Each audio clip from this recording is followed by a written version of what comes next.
예요. 나폴리 대 라치오 경기. 자, 일단 뭐 최근 라인업과 비교를 다시 해보면 라치오는 저 주전 수비수 한 명 결장. 잠시만요. 예. 그리고 지금 나폴리는 반면에 풀라인업입니다. 자, 뭐 나폴리는 뭐 이미 거의 우승이 확정이죠. 뭐 승점이 뭐 10점 이상 차이가 나다 보니까. 자, 거기다 이제 나폴리의 약간 현재 상태를 보면은 지금 5경기 연속 클린시트를 기록 중입니다. 그 5경기가 전부 이제 2월에 열렸는데, 이걸 달리 말하면은 2월에는 아예 실점이 없었다. 그만큼 이제 수비적으로 되게 무결점 플레이를 보여줬다. 약간 이런 식으로 볼 수가 있죠. 그 중심에는 뭐 이제 김민재 선수가 있고요. 어쨌든 중이고, 지금 공수 모두 지금 최상의 상태. 자, 게다가 뭐 지금 리그 우승도 거의 확정입니다. 그만큼 뭐 이제 챔스 우승을 이제 노려보고 있는 상황이죠, 나폴리는. 자, 반면에 이제 라치오 같은 경우 이번 경기 나폴리를 이기면 2위까지도 이제 올라가는 상황입니다. 때문에 동기부여가 어느 정도 큰 상황.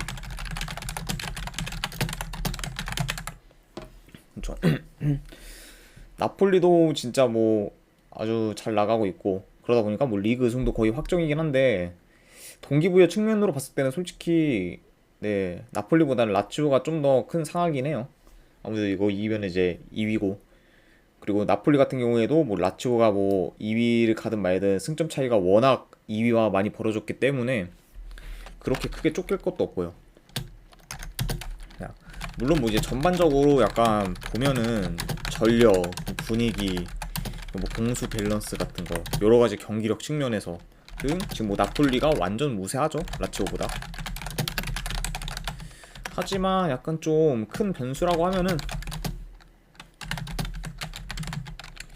큰 변수가 만약에 여기 있다 이렇게 생각을 하면, 그쵸, 전력적으로 나서는 약간 라치오에 비해 나폴리는 약간 좀 힘을 빼고 나올 가능성도 약간 어느 정도 염두는 해야 된다. 물론 뭐 일정에 크게 그렇게 바쁜 건 아니기 때문에 뭐 관리는 안 할 수도 있긴 한데, 그래도 혹시 모르니까 약간 어느 정도 좀 힘을 빼고 나올 수도 있지 않을까, 이런 가능성 정도는 열어두는 게 나을 것 같아요. 왜냐면 지금 뭐 라치오도 솔직히 그렇게 뭐 호락호락한 상대도 아니긴 한데 그래도 나폴리 입장에서는 별로 이게 약간 이걸 이겨서 솔직히 얻어지는 게 있나 약간 싶으면 딱히 없거든. 홈 경기에서 그냥 팬들의 만족 약간 이런 거 빼고는 크게 솔직히 없을 것 같아서, 이런 경기가 그래서 이게 배당 대비했을 때 저는 좋아 보이진 않아요, 나폴리가. 거기가 나폴리가 솔직히 이길 가능성이 더 높은 거 맞긴 한데, 배당 대비했을 때 지금 이걸 나폴리를 가져가야 되냐 하면은 저는 약간 물음표? 의문이라고 생각을 하기 때문에, 그래서 이거는 그냥 뭐 결과적으로 봤을 때 그냥 네, 저는 이거 라치오 프랜스 볼게요. 네, 그냥 이거는 배당 대비, 그러니까 이거는 딱 하나, 그러니까 배당 대비했을 때 그냥 나폴리가 더 좋지도 않고, 그리고 라치오 같은 경우에 워낙 동기부여가 되게 크기 때문에 이번 경기 약간 반전을 노리기에는 좀 충분히 가능성 있는 경기지 않을까 생각이 들어요. 라치오 프랜승의 고배당으로는 그래도 무승부. 솔직히 지금 폼으로 봤을 때는 나폴리 홈에서 라치오의 그 역배 승까지는 보기는 네, 많이 힘듭니다. 네. 그리고 뭐 굳이 뭐 2.5 기준으로 뭐 언더 이거까지. 네. 무승부의 2.5 기준 언더. 왜냐면 나폴리가 이제 수비가 워낙 좋기 때문에 뭐 그런 것까지 뭐 감안을 하면은 아무래도 오버보다는 언더 쪽이 더 가능성이 있지 않을까 생각이 들어요. 네. 그래서 이제 이 경기는 그냥 배당 대비했을 때 오히려 그냥 라치오 쪽 한번 도전해보는 게 낫지 않을까 싶은 경기입니다. 자, 다음 경기 이제 가보면은 분데스리가 경기네요. 도르트문트 대 라이프치히. 자, 경기. 자, 최근 뭐 라인업과 비교를 했을 때 도르트문트는 부정 공격수 1명 결장, 그리고 미드필더도 1명 결장. 네, 어느정도 전력 누수가 있고, 라이프치히도 뭐 마찬가지로 주전 미드필더 1명 결장, 그리고 센터백 1명 결장. 네, 주전 센터백이죠. 그럼 양팀 다 어느정도 전력에는 좀 누수가 있다. 네, 이런 식으로 판단할 수가 있고, 일단 양팀의 경기 스타일을 네, 간단하게 짚어보자면은, 네, 일단 점유율 위주로 약간 양팀 다 네, 플레이를 합니다. 그러다 보니까 이제 기회를 이렇게 하면서 엿보는 스타일이고, 계속해서 그냥 점유하면서 공격 기회 만들고 약간 이런 식의 그런 스타일이에요. 그러다 보니까 이제 공수 밸런스가 좋은 팀이라 약간 언어반은 솔직히 네, 약간 좀 복불복 느낌이다. 약간 이렇게 볼 수가 있어요. 그 말은 뭐냐, 이 경기는 솔직히 언어반은 그냥 찍지 않는 거를 약간 추천드린다. 약간 네, 이렇게 그냥 판단하고 있습니다. 왜냐면 둘 다 수비도 네, 괜찮은 팀이고, 공격력도 뭐 어느 정도 도르트문드 뭐 지금 공격력이 미치긴 했지만 어쨌든 공격력이 좋긴 한데, 이렇게 공수 밸런스가 좋은 팀이 맞붙었을 때는 언더도 충분히 날 수 있기 때문에 언어반은 그냥 패스하는 게 낫지 않을까 싶어요. 자, 일단은 뭐 최근에는 라이프치히가 도르트문트 상대로 매번 이기고 있습니다. 3전 3승이에요. 그렇죠? 그러니까 이제 최근 원정에서도 지금 패가 없는 상황이죠, 라이프치히가. 하지만 지금 현재 도르트문트의 약간 제 연승 기세를 막을 수 있는지는 좀 애매하지 않을까 싶어요. 네, 그렇죠. 도르트문트의 지금 뭐 전적을 보면은 다 그냥 승으로 도배되어 있어요. 그쵸. 그리고 이번엔 시즌 뭐 충분히 뭐 1위까지도 한번 노려볼 만한 지금 기세기 때문에, 이런 지금 기세로 봤을 때는 라이프치히가 뭐 무승부는 몰라도 역배승, 원정승까지는 좀 많이 힘들지 않을까 생각이 들어요. 그래서 이것도 참 까다로운데, 저는 그래서 이거는 그냥 고배당 가져가는 경기로 도르트문트 햄무나 안 그런 무승부 중에서 하나 가져가는 경기로 잡겠습니다. 네.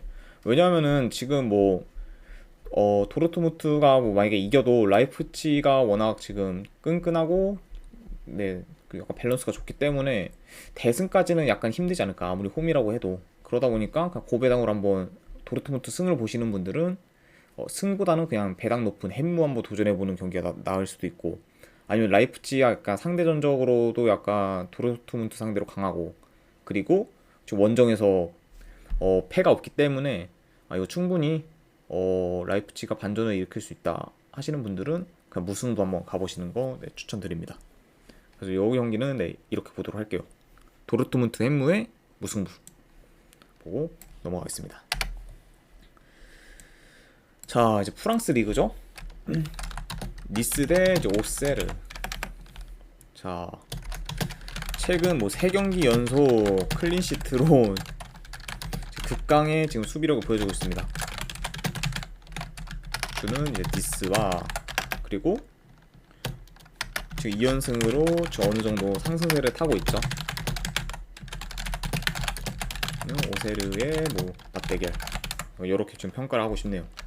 두 팀 다 지금 분위기가 네, 좋아요. 니스 같은 경우에는 뭐 직전 경기 네, 그 유로파 뛰고 모나코라 좀 힘이 빠지긴 했지만, 그래도 그 모나코 상대로 원정에서 3대 0으로 대승을 했기 때문에 분위기는 뭐 거의 지금 최상이라고 볼 수가 있습니다. 자, 그러다 보니까 지금 현재 절정의 약간 기량인 니스 상대로는 오세르 입장에서는 좀 힘들지 않을까 생각이 들어요.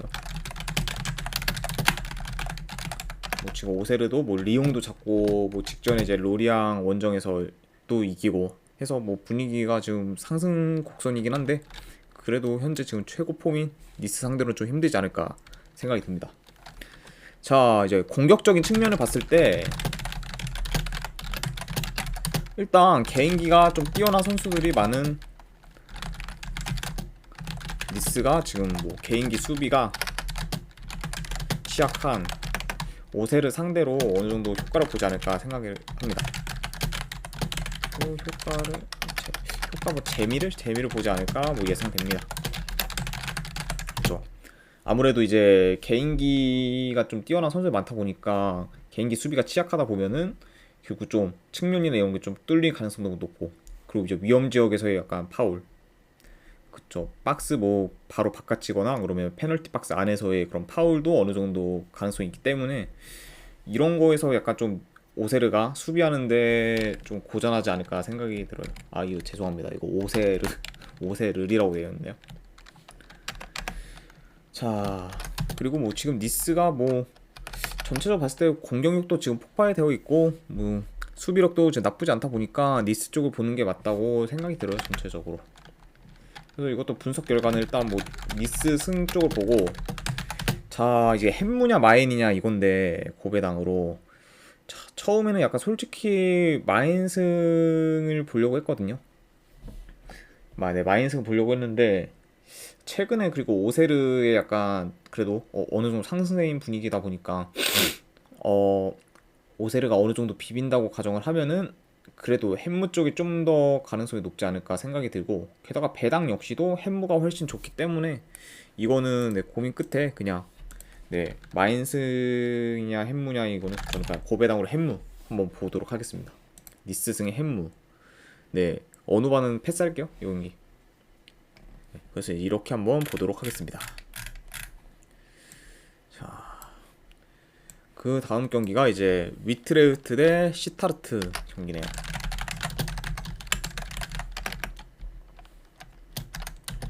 자, 위트레흐트 대 시타르트, 이제 네덜란드 경기. 최근 3부 리그 스파켄부르크 팀한테 4대1로 졌습니다. 리그로 그리고 돌아왔죠. 자, 물론 뭐 이것도 당연히 좀 충격적인 결과긴 하지만 그래도 뭐 로테이션 위주로 돌렸다고 봐도 무방해요.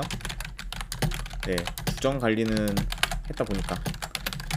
근데 뭐 솔직히 네, 솔직히 이 로테이션으로 아무리 경기를 뛰었다고 해도, 아니 3부 리그한테 그것도 홈에서 4대1로 대패하는 거 좀 아니지 않나 생각이 듭니다.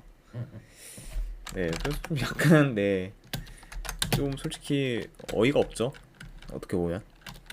네, 자 라인업을 한번 봤을 때 결장자를 보면은 이제 위트레흐트는 주전 미드필더 1명 결장, 그리고 시타르트 같은 경우에 주전 수비수가 1명 결장. 네, 예, 이런 식으로의 결장 이슈가 있고, 그래도 이제 요거는 지금 이번 경기는 당연히 그 직전 컵 경기처럼 로테이션만 돌리는 게 아니라 그냥 풀 주전을 아무래도 사용할 것 같아요. 왜냐면 지금 위트레흐트도 리그 네 유로파라도 지금 따야 되는 입장이기 때문에 주전 위주로 약간 플레이할 것으로 보이고, 최근 좀 수비력이 좀 많이 흔들리는 시타르타 상대로 좋은 모습을 보여주지 않을까, 네, 조심스럽게 한번 예측해 봅니다. 네. 그래서 이제 요거는 그냥 분석 결과 네, 위트레흐트 승에 2.5 기준으로 오바 이렇게 보도록 할게요. 그쵸. 네, 충격적이긴 했어요. 3부 리그한테 4대1로 지는 건. 아무튼 네, 이렇게 보도록 하고, 이제 마지막 경기네요. 비테세 대 알크마르. 자, 최근 라인업과 비교를 했을 때 알크마르 같은 경우에는 이제 풀 라인업이죠. 그리고 지금 비테세는 주전 미드필더 1명이 결장인 상태입니다. 자, 그리고 경기 양상을 간단하게 봤을 때는 일단 뭐 양팀 다 좀 어느 정도 공격적인 스타일이긴 해요. 비테세도 그렇고 알크마르도 그렇고. 그러다 보니까 게다가 템포도 어느 정도 빠르기 때문에 빠른 템포로 진행될 것 같고,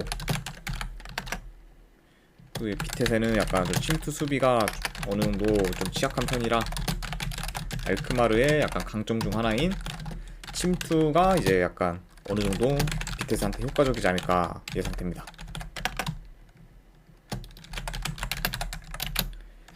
네. 그러다 보니까 전체적으로 좀 더 위협적인 공격이 알크마르가 더 많을 수도 있다. 네, 이런 식으로 보고. 하지만 약간 최근 원정에서 저 알크마르가 살짝 주춤한 편이긴 합니다. 그리고 상대 전적으로 봤을 때 비텟의 홈에서 마지막으로 이긴 경기가 17년도 8월 경기. 그쵸. 정확히 말하면은 한 지금으로 따지면 5년 6개월이죠. 5년 6개월 정도. 그러니까 이제 알크마르가 이게 비텟의 홈에서 네, 이긴 게 17년 8월. 굉장히 오래됐습니다. 그 이후로는 다 비테세가 이기거나 비기거나 했죠. 그만큼 이게 알크마르가 비텟의 홈에서는 힘을 못 쓴다. 어느 정도 약간 좀 상성이 있다. 이런 식으로 좀 판단하고 싶습니다. 네. 그래서 이제 이런 것까지 다 종합적으로 봤을 때는 아무래도 분석 결과 그쵸. 이게 아무래도 지금 뭐 홈에서 계속 비테세가 무승부 이상의 결과를 알크마르 상대로 내고 있으니까 이 장줄을 뭐 지금 끊을 필요는 없겠죠. 게다가 지금 알크마르가 원정에서 잘 나가고 있는 것도 아니고. 그래서 비텟의 프랜승을 보고 고배당으로 한번 도전해 볼 거면은 무승부 그 2.5 기준으로 오바 볼게요. 양 팀 다 수비가 비테스가 좀 수비가 좀 안 좋은 편이다 보니까. 근데 비테스도 뭐 홈에서는 어느 정도 공격력이 터질 때는 터지고 그러다 보니까 그리고 템포도 어느 정도 빠를 것 같고, 그렇게 해서 전체적으로 봤을 때는 언더보다는 아무래도 오바 쪽이 좀 더 좋아 보이지 않나 생각이 듭니다. 네. 일단 이것으로 이제 해외 축구 경기 그 분석은 마무리하도록 하겠습니다. 일단 뭐 지금까지 분석 방송 봐주신 분들 대단히 감사드립니다. 감사합니다.